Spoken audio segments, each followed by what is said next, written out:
పెద్దపల్లి నియోజకవర్గంలో రాత్రి కురిసిన భారీ వర్షానికి కొనుగోలు కేంద్రాలు, మార్కెట్లోని వరి, మొక్కజొన్న ధాన్యం తడిసి ముత్తయింది.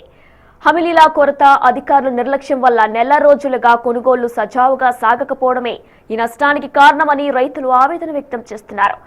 ఆరుగాలం కష్టపడి పండించిన పంటను అమ్ముకోవడం కష్టంగా మారిందని, ఇప్పటికైనా అధికారులు స్పందించి తడిసిన, రంగు మారిన ధాన్యాన్ని మద్దతు ధరకే కొనుగోలు చేయాలని రైతులు డిమాండ్ చేస్తున్నారు.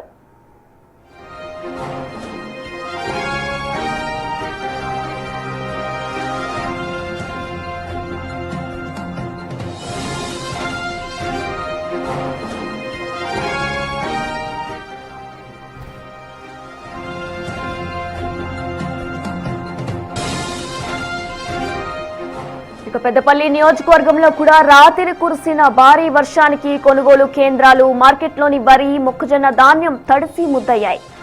హమాలీల కొరత, అధికారుల నిర్లక్ష్యం వల్ల నెల రోజులుగా కూడా కొనుగోళ్లు సజావుగా సాగకపోవడమే ఈ నష్టానికి కారణమని రైతులు ఆవేదన వ్యక్తం చేస్తున్నారు.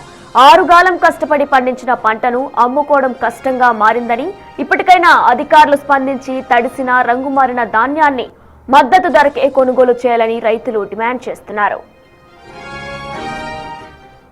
బూరం మండయ్య, గౌరవపేట గ్రామ నివాసిని. నా 20 రోజుల నుంచి మొక్కలు వ్యవసాయ మార్కెట్లో వేయడం జరిగింది. ఇప్పటి వరకు కొనుగోలు జరగలేదు. ఇన్ని రోజులు రాక ట్రాక్టర్లు పెట్టి ట్రాన్స్పోర్టింగ్ చేయడం జరిగింది. లారీలు పెట్టలేదు. పోవాలనుకున్నంత స్థాయిలో మొక్కలు మార్కెట్ నుంచి బయటికి వెళ్ళిపోలేదు. అనుకోకుండా రాత్రి వర్షం కొట్టడం వల్ల ఉన్న మొక్కలు తడిసినాయి.